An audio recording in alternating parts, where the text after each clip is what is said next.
And now our series, Healthy Living, celebrating men and women who have made health a priority in their lives. When Aaron Perry saw a need for better access to basic health services in his Wisconsin community, he also saw the perfect place to make it happen right in his neighborhood, which makes his commitment to healthy living a cut above. Watch. Aaron Perry is a man on a mission. This former police officer in Madison, Wisconsin, found a new passion after he was diagnosed with diabetes in 1989. I was 256 pounds. I was poor control of my diabetes, and I was in a bad spot. Concern turned into commitment. Aaron changed his diet, got in shape, and set his sights very high. In 2005, he completed the Ironman triathlon. Then he did it again in 2008.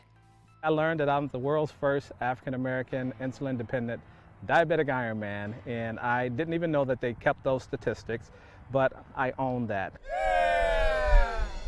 Aaron realized if he hadn't caught his diabetes early, he could have easily become a different statistic, an African-American male dying at a young age.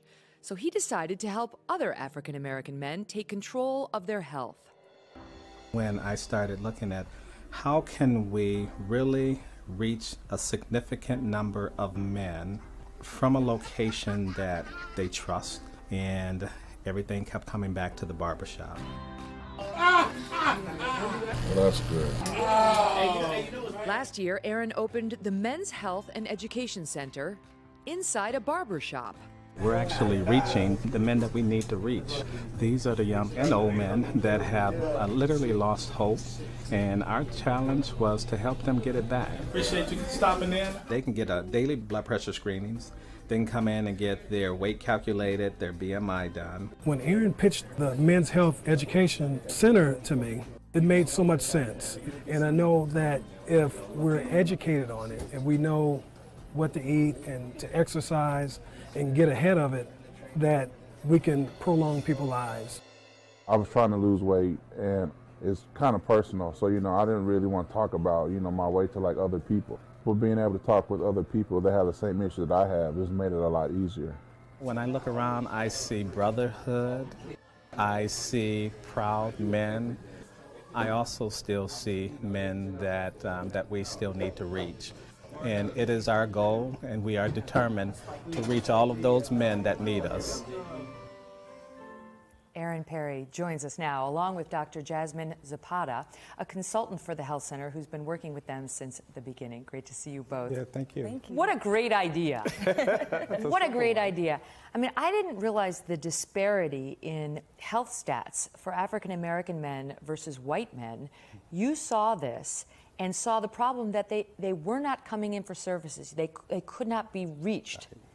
And so you were sitting in the barber chair yourself. I'm not going to make any comment about the hair. That's right. But you were in the barber shop one day yourself, and that's how the idea came to you? Yeah, so, 7 years in the making. I used to get, this is of course when I had hair, I would get my hair cut, right? And I would just hear the comments that the men were making, just talking about all the health challenges. Coming in and talking about having gout, feeling faint. And I remember thinking, you know what, I don't know these men, but I want to help them. And one day, sitting across from a blank wall, I said, I'm going to knock a hole in that wall and put me a men's health center there. And 7 years later, I did that. Mm-hmm. And the services are free? Yes, they are. Free. Yep, definitely one of the barriers. We want to try to remove all the barriers. And so we make those services free. Blood pressure screenings, free oral screenings. We now are an ACA site, so men can come in and get enrolled for Obamacare, which we're really excited about. But we try to do it all. Dr. Zapata, there's been a distrust, you say, between a lot of African-American men and the healthcare system and the providers. Why is that?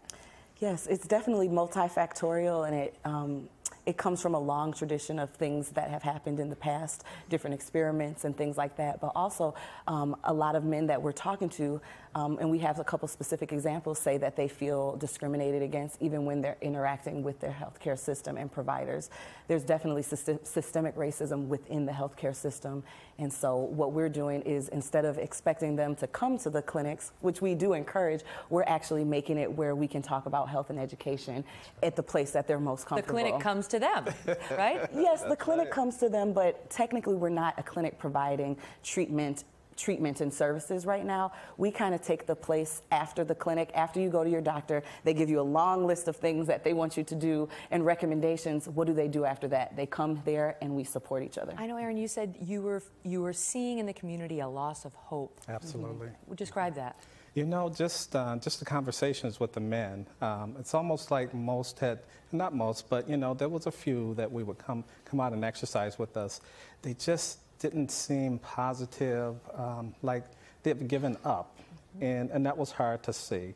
And so we just started having our men talk about our health challenges. And when that happened, when men, for me, for instance, talking about being diabetic, when I started to talk about it, it seemed like I gave permission to other men to talk about it. And that was really the beginning of something special. How successful has it been in terms of the numbers of using the facility? Yeah, so we'll finish the year with around 890 men coming through the Men's Health Center. We've done over 2,000 blood pressure screenings, and the reason I know, I've been calculating the numbers all week in preparation for hanging out with you, Megyn.